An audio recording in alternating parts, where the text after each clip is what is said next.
परमात्मने नमः। आज मैं सती मदालसा की कहानी बता रहा हूँ। संसार में तो अनेक माताएं हुई हैं और उनमें से हर एक ने महान कार्य भी किया है। माता के बस में होता है कि वो चाहे पुत्र को योगी बना दे या संसारी बना दे, उसे चोर बना दे या संत बना दे। शास्त्रों में ऐसी बहुत सी माताओं का वर्णन है, लेकिन मुख्य रूप से 3 माताएं हुई हैं जिन्होंने अपने पुत्र को कल्याण का मार्ग दिखाया है या चाहे संसार का मार्ग दिखाया है। पहली है सती मदालसा, दूसरी है सुमति जो ध्रुव की माँ है, और तीसरी है सुमित्रा जो राजा दशरथ की पत्नी थी।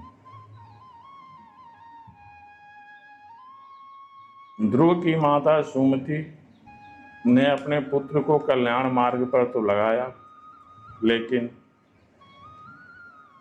एक राजा के बोध के लिए लगाया। उसमें कुछ ईर्ष्या का भाव लगा हुआ था। और लक्ष्मण जी की माता अपने दोनों पुत्रों को सेवा में लगा दिया, लक्ष्मण को श्री राम की सेवा में और शत्रुघ्न को भरत की सेवा में। ये भी अपने पुत्रों को कल्याण के मार्ग पर ही लगा दिए। तीसरी माता है मदालसा जो अपने पुत्र को जिस दिशा में मोड़ना चाहा उधर मोड़ दिया।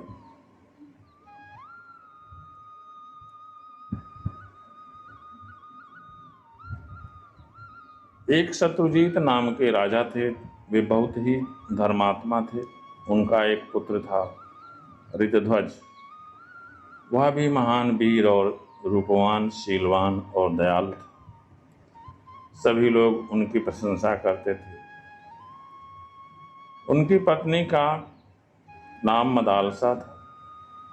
वह भी एक सती थी जो विश्वावसु नाम से प्रसिद्ध गंधर्वराज की कन्या थी। पिता के मृत्यु के बाद ऋतध्वज गद्दी पर बैठे। समय बीतने पर मदालसा का पहला पुत्र हुआ। पिता ने उसका नाम विक्रांत रखा। मदालसा यह नाम सुनकर हंसने लगी और रोते हुए शिशु को शांत कराते हुए यह कहना प्रारंभ की, शुद्धो शिरेतात न तेस्ति नाम कृतं हिते कल्पनाधुनैव पंचात्मकं देहमिदं न तेस्ति नैवाश्वतं सेतसि कश्रोदति कस्य हेतु। हे तात, तू तो शुद्ध आत्मा है, तेरा कोई नाम नहीं है। यह विक्रांत कल्पित नाम है जो तुम्हें अभी मिला है। यह भी पंचभूतों का बना है, न यह तेरा है न तू इसका है। फिर किस लिए रो रहा है? इस प्रकार वह ज्ञान भरे बातें सुना करके उसे संत बना दिया और वह विक्रांत संन्यास ग्रहण कर लिया।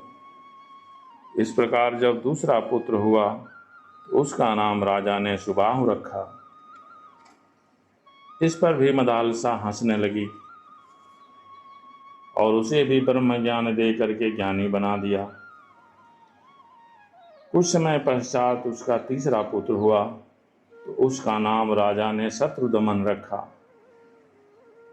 इस पर भी बहुत देर तक हंसती रही और उसे भी पहले दोनों की तरह ही सन्यासी बना दिया। इस तरह मदालसा के 3 पुत्र महात्मा बन गए।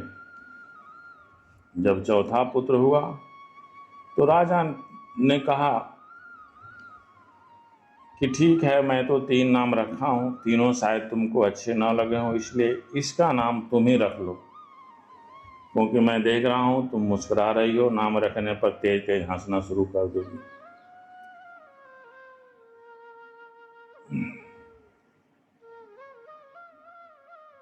मैंने जो नाम रखे विक्रांत, सुबाहु और शत्रुदमन,